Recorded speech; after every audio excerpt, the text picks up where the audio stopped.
find most interesting and most alluring. With that, let's move on to our next speaker. We now have Dr. John Smee, who's the SVP of Engineering at Qualcomm, who's going to talk us through a little bit about how important the important transformations that are going on in silicon and beyond for Qualcomm. Thanks very much. John? Welcome. It's a pleasure. Well, it's really great to be here today talking about how we're architecting 6G for the AI era. At Qualcomm, we always look at the role of communications, the role of compute. How are these becoming increasingly intertwined? But obviously, wireless communications is not new. Being here in Shanghai, it's so exciting seeing the energy of MWC 2026 and remembering how far the mobile ecosystem has come since the beginnings of 2G, 3G, and 4G. And then we look at how 5G brought massive capacity into the world right now. But when we look into that 6G era, it is truly about merging the role of the physical world, the digital world, and the virtual worlds, and combining that within an AI ecosystem. And so it's a very exciting time when we look at the data center, we look at the telco edge, we look at devices. So we really feel that the role of communications is truly changing, and that is an interaction that goes all the way from the data center all the way to the device. So I'm going to talk to you today about the key role Qualcomm is playing, bringing power-efficient computing from CPUs, GPUs, and neural processors across a range of products, but more importantly, how are we designing the 6G era to make sure as a global world, we recognize this opportunity from AI. One of the things we already all notice is the user experience is changing. We're moving from the world of user-initiated, download-centric traffic to a world where there's going to be more data generated on the device, data generated at the edge of the network. That's going to cause new needs for uplink traffic growth from the device to the network. It's also going to result in new form factors, new types of devices, whether it's AI wearables or whether it's new types of smartphone architectures. All of this is incredibly important as we look at the role of agentic AI and the role of physical AI. But this also means we need continued wireless evolution. We need to continue investing in these global networks. It's so important here in China, realizing the importance of 5G speed, the importance of the network performance, and the device performance. So we look at this role of data consumption. We look also at how AI is already starting to see increases in traffic. This means we need to design the 6G system, leveraging new bands, wider bandwidths, bringing an end-to-end system design to realize this vision. So we have to meet the capacity needs, not of today, but the capacity needs of tomorrow in an AI-connected world. When we look at the role of agents, it's really fair to say that 2026 now is the year of agents, the role of agentic AI. It is truly transforming how we live, how we work, how we play, how do we engage with each other.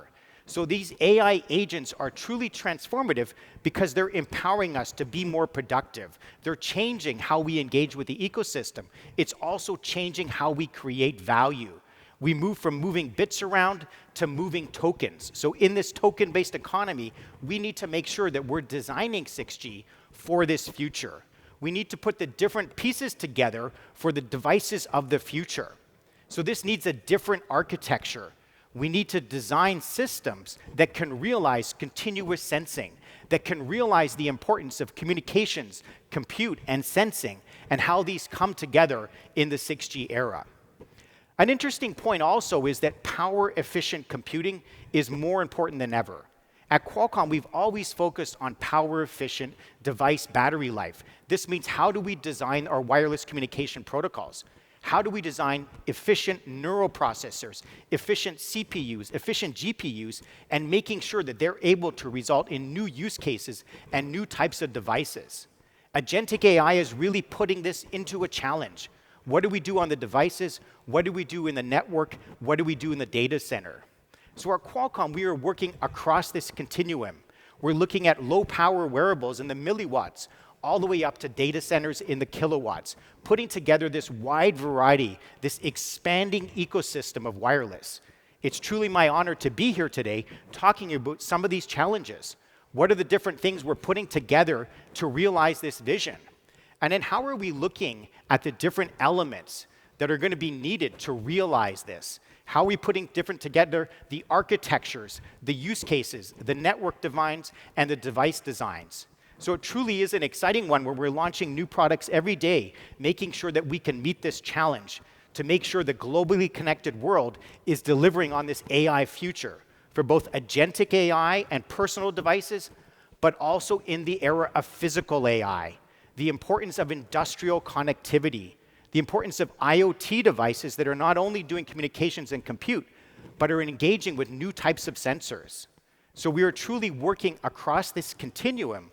So whether it's automotive, IoT, augmented virtual reality, working on every element of this to make sure that the system is delivering value. And one of the most exciting parts is that so much of this is connected. We are not plugging in these devices to communicate. They are communicating over wireless. So whether that's 5G today or 6G tomorrow, we are working on every element of this to make sure it's power-efficient communications and power-efficient compute, and in that it's realizing these new types of applications. So then we take a step back and we say, for the 6G system, how do we architect it for the AI era? What do we need to do in terms of new 6G services? One of the most exciting things in all my discussions with operators this week is that it's not only about moving bits, it's also about how can they deliver value to their connected subscribers. And more those subscribers are using AI on their smartphones today and new types of devices tomorrow. So we're taking a broad view on new types of AI services. And this is going all the way from the edge to the network to the data center. So we're also then looking at how can AI improve system efficiency. From an operational standpoint, we know AI enables us to move from a rule-based system to a more adaptive system. So it's truly transformative to look at AI not only as a tool, not only as a use case, but something that unifies our vision from the data center all the way to device. We're also experimenting with 3GPP designs for AI. How can we do a better job at the physical layer, the information flow from the device on the uplink, bringing that critical capacity and bringing that communications back to the cloud? So the role of processing, the role of the central cloud, the role of the telco edge cloud. So how can we bring power-efficient compute into each one of these architectures? And then similarly then, when we're architecting AI for the 6G era, it's about how do these things become intertwined? How do we simultaneously design 6G in a world where AI is changing incredibly quickly? And this is a very important foundational benchmark. So we know that 6G begins with connectivity. We understand the importance of delivering on this uplink capacity. How can we meet the needs of these future devices, these future applications? Well, we can bring over a 2x gain on the uplink. This is doubling the data rate at cell edge, bringing 3 dB more into the link budget. We're also focused on making sure key bands like the upper 6 gigahertz bands can reuse the same cellular footprint as 3.5 gigahertz. So bringing giga-MIMO technologies on top of massive MIMO. We're then also looking at the incredible importance of spectral efficiency, the bits per second per hertz. So at Qualcomm, we've always been focused on driving these sort of improvements. And the exciting thing in 6G, we have new techniques, new tools from coding, modulation, and waveforms, bringing these approaches to enable spectral efficiency gains on both the uplink and the downlink, and putting these things together to make sure that the 6G connectivity needs are meeting the desires and the applications of the connected future. Similarly, we look across the range of computing. So I mentioned the role of the device and Qualcomm's role in delivering power-efficient compute to each of these different types of connected applications. Well, it's also incredibly important how AI and compute is transforming the telco network. In all of my discussions with operators globally, they are incredibly excited about moving from their structure today to a world where they can have hardware and software upgrades in a way that's leveraging AI. The ecosystems of compute and the ecosystems of communications are coming together. And Qualcomm is playing a key role working across the ecosystem to help identify these opportunities to bring power-efficient compute, power-efficient AI into these new ecosystems. Similarly, sensing is an incredibly exciting part of 6G. We look at the wide bandwidths of the systems and the ability then to have RF-based sensing, combining with other modalities, so sensor fusion. So whether it's cameras or whether it's RF-based perception, we can bring these technologies together so we can have a digital twin of the physical world. This is very important as we look at the era of physical AI, the era in which connected robots, connected AGVs, connected vehicles are all coming together. So the role of sensing, the role of communications, and the role of compute are truly coming together. So when we look at this end-to-end system, it's really about how are we advancing mobile broadband. So I talked earlier at the beginning about the role of 3G in voice communications and efficiency, and how 4G ushered in the smartphone era. And 5G brought us into the domain of huge amounts of capacity with TDD-focused bands and massive MIMO. But the more important part, all of these efficiencies are building on that 3G to 4G foundation, and now this 5G to 6G evolution. This is going to enable the continued growth of the surface area of wireless. It's going to enable us to power efficiently connect more types of devices. It's going to enable us to work across ecosystems to truly deliver value. So whether it's a school, whether it's in a hospital like our prior speaker, or whether it's in a factory, all of these abilities to make outcomes better because of wireless, because of the role of wireless and compute working together across the telecommunications ecosystem. And the telecom ecosystem is truly expanding. It's truly growing from one where we're focused just on smartphones today to already having this explosion. And that's one of the reasons that Qualcomm is so excited about the future of augmented and virtual reality. So smart glasses that can see, that can recall things. Well, what is the connectivity needs for those? A humanoid robot, what are the connectivities to train that robot?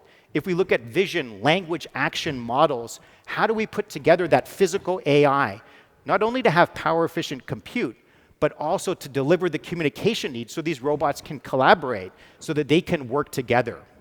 Or we also look at the transformation of automotive ecosystem. As we're moving from the ability to bring into these advanced autopilot systems, these advanced driver assisted systems, but then also recognizing that we're moving to an architecture where wireless is going to enable these vehicles to exist within a smart city context. So at Qualcomm, we've always been focused on that evolution of wireless, putting together the foundational ideas, bringing them to a global standards body, and debating with our colleagues and peers across the industry to expand this surface area of wireless. And that's why as we look at the 6G AI native era, it is such an exciting time to be putting together these techniques, whether we're improving spectral efficiency, whether we're improving capacity or coverage, or bringing this increased needs on the uplink, putting all these pieces together and making sure we're doing it in a cohesive way. So at Qualcomm, we've always been focused on that wireless communication evolution and making sure that we're truly expanding the ecosystem to create value for all of the stakeholders. And it's one of the reasons we're so excited to be participating already in 3GPP in the 6G study items. And we had many exciting demonstrations on the show here today at MWC Shanghai, highlighting the role of 6G technologies in our collaborations. So we moved from MWC26 into 27. And now we move from the study item and standards into that work item. So that release 21 work item is going to set the first global specification for 6G. It's going to enable us to have pre-commercial devices in 2028. And it's also going to enable us to launch in 2029.